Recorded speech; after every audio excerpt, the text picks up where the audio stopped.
അപ്പോൾ ഗൈസ് നമുക്ക് ഇന്ന് കിട്ടിയിരിക്കുന്നത് റെഡ്മിൻ്റെ ഒരു ഫോണാണ്. ഇഷ്യൂ എന്താണെന്ന് വെച്ച് കഴിഞ്ഞാൽ ഫോൺ ഫുൾ ഓഫാണ്. നമ്മൾ ഓണാക്കുന്ന ടൈമിൽ ഒരു ബാറ്ററീൻ്റെ ബോക്സ് മാത്രം വന്നിട്ട് പോവുകയാണ്.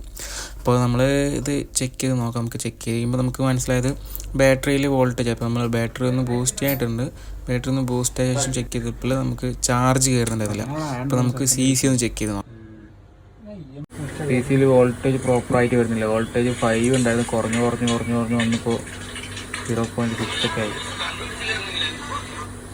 CC ഒന്ന് ചേഞ്ച് ചെയ്ത് നോക്കാം.